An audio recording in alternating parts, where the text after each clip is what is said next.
Ayaw bumalik. Ayan.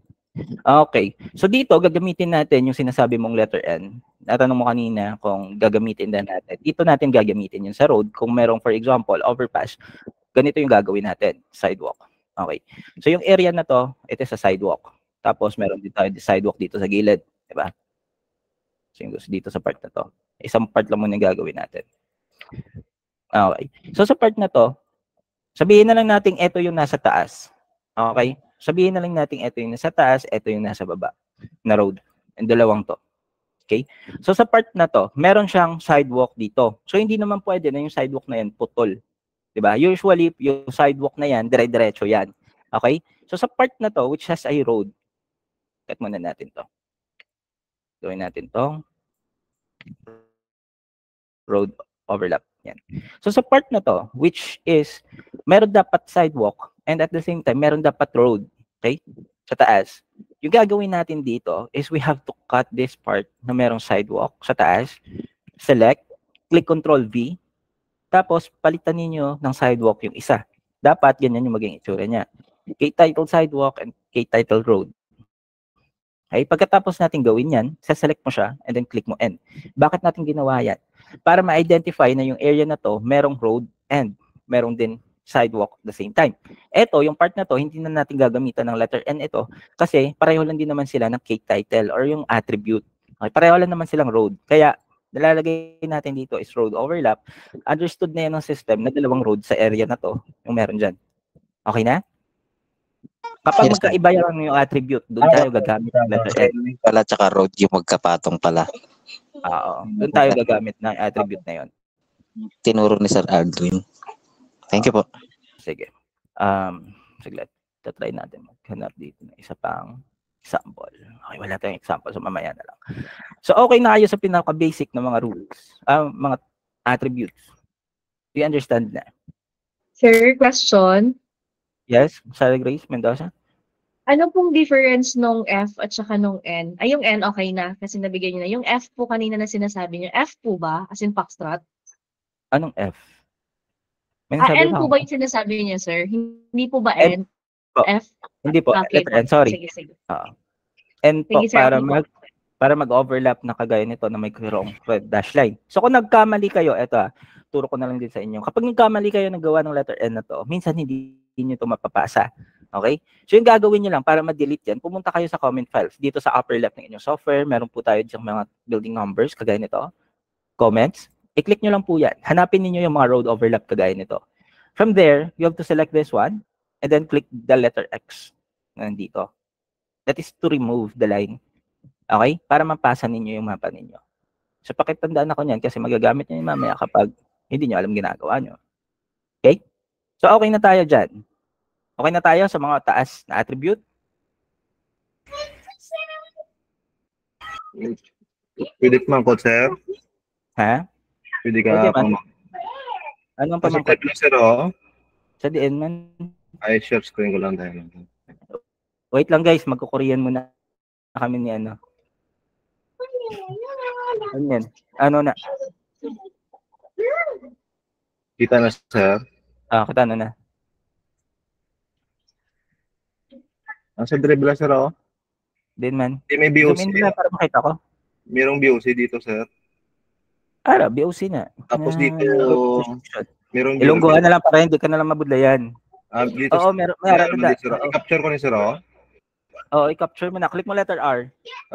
Click mo letter R. R. Click ka na yung R. I-off na yung pan. Wala mo na. Kung wala, hindi kung mayara, butangan mo eh. Sige, sir. Thank you, Gab. Okay. So, okay ka na? Rodrigo? Sige, sir. Thank you, Gab. Okay. Okay, so balik tayo guys. For the benchmark, sasabihin ko mamaya. Okay? Okay. So meron tayo dito. Pagkatapos natin sa lahat ng pinaka-basic na attributes, okay, natapos na tayo sa inside parking. Meron po tayo dito ng mga additional na attribute. It is 6 attributes. Okay? From number 15 up until number 20. Ito yung mga tricky na attributes or yung pinad para sa ating project na to. Meron tayong crosswalk. Ano yung crosswalk sa pagkakaintindi ninyo, people?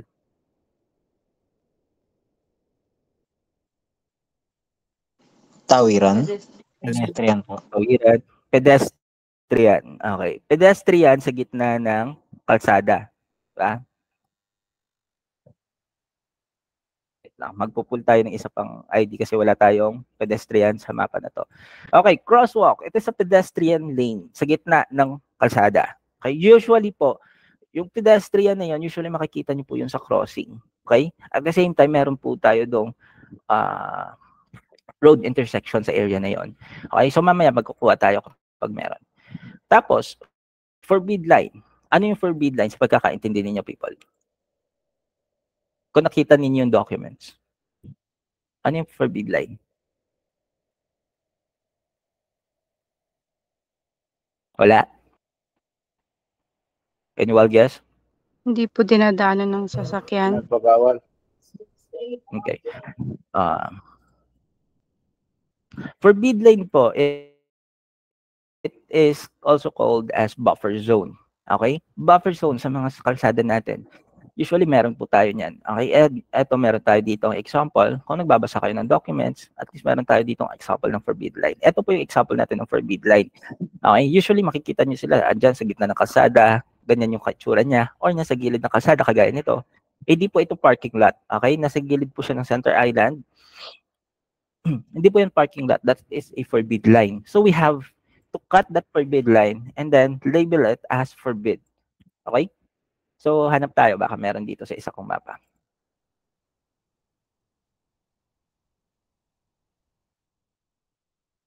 Okay. Okay. So wala. Wala pa rin tayong forbid line sa area na to. Pero Meron dito ako, sir. meron ka? Sir. Ano? Sa... Pahiram ako. Pahiram ako. Sige, saan mo dito yung ID mo kung meron? Sir.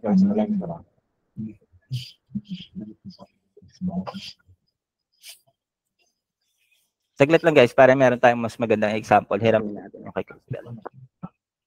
Pogi. Pasan bilisan mo, Pogi.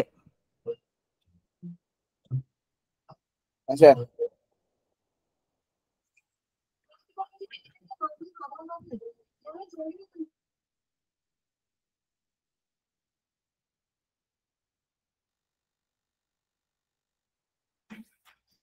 May mga pumapasok pa bulbs.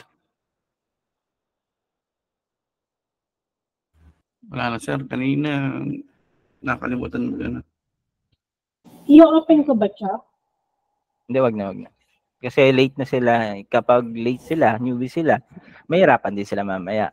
Kulang-kulang yung narinig nila. Kahit nga nandito mamaya, hindi alam yung gagawin dyan. Pustahan tayo. Saan dito yung buffer zone? Na sinasabi mo, Crispel? Aber. Sa gitna. Sa gitna. Ito? Hindi naman yung buffer zone. Arrow lang naman yan. Left turn. Sa gitna.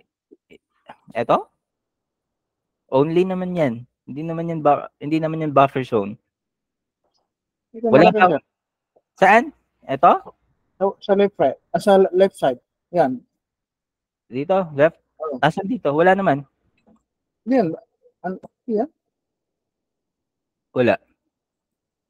Sino yung mga working dyan na meron silang buffer zone or forbid line? Wala. Okay, wala. So for example lang guys, kuha tayo ng example. Okay. Just for you to know, ganito. If ever na meron kayong forbid line, sabihin natin na yung area na to, this is a forbid line. So all you need to do lang, kung meron niyang road, kagaya niyan, is to cut yung area na may forbid line. Make sure ninyo din na tama yung shape ninyo. So example lang ito kasi wala tayong magandang example. So ika-cut natin to as ganyan. Tapos, isa-select natin, click Ctrl V, tapos click the forbid area attribute. Ganyan yung maglalabas sa kanya. When you click it, meron diyang forbid area and then road. So dalawa dapat yung attribute dyan. Kasi at the same time, road po yan eh. Diba? Forbid line yan and then road. So isa-select nyo yan ngayon. Pagkatapos nyan, click letter N. Okay? So ganyan dapat yung magiging itsura ng forbid area. Okay? You understand, people? Yes, sir. Sir. Okay. So punta tayo sa crosswalk. Okay. Nakaligtaan natin yung crosswalk. Asan ba? Chris Bell, hiramin ko yung sa'yo kasi medyo maganda yung crosswalk dito. So sa area na to, crosswalk, yan yung tinatawag nating pedestrian. Emerge muna natin to para maging maayos yung label. Yung area na to, this is a crosswalk. Okay? So all you need to do then, kapag nakakuha kayo ng ganitong mapa for the crosswalk, you have to cut this area. Okay? Kung saan merong crosswalk. Kakat natin. Okay, mali. Again. Kakat lang natin yung area na to na merong crosswalk. Kagaya niyan. Select, click Control V, and then click the crosswalk attribute. Dapat dalawa din yung attribute dito. Kasi nga, yung logic dito is yung area na to, dalawa yung purpose niya.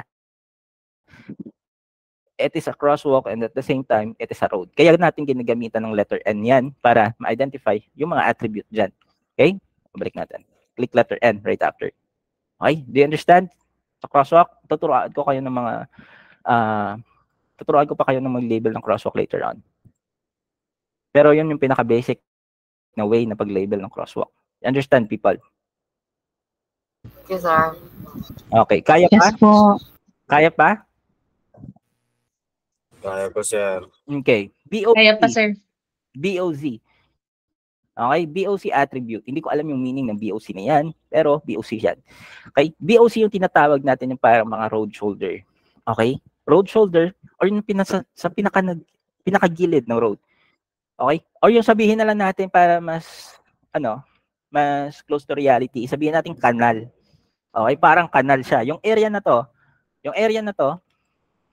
which is nagmi-meet yung road, tsaka yung sidewalk, kasi this is a sidewalk. Okay? Yung area na to na maliit na kung saan nagmi-meet yung road tsaka sidewalk, this will be labeled as BOC. This is an important attribute. Okay? Ito yung pinaka-main attribute natin para sa tab na to. BOC. So, dapat, sakto yung pagkakalabel ninyo yung BOC. So, ayaw mag-label ng BOC ko. Wait lang. Ayaw pa rin. Try natin sa isang map. Same goes sa mga map na to. Okay? Usually, meron din yung BOC sa gitna ng mga center islands na to. Okay? Meron din yung mga BOC dyan. If ever, kagaya nito, ganyan yung itsura niya, iba yung texture niya, you have to label it as BOC as well. Yes? Alam ko na ibig sabihin ng BOC. Mamaya mo na sabihin para suspense. Saglit lang. Training pa tayo PM mo sa akin, PM mo sa akin. So sa area to, eto, kung saan yung sabihin na natin parang kanal na to, kung saan nagmi-meet yung sidewalk and then yung road, you have to label this area as BOC. Okay? So ganyan dapat yung maging. Ayaw mo? Bakit ayaw mo pinapaya mo ako, men?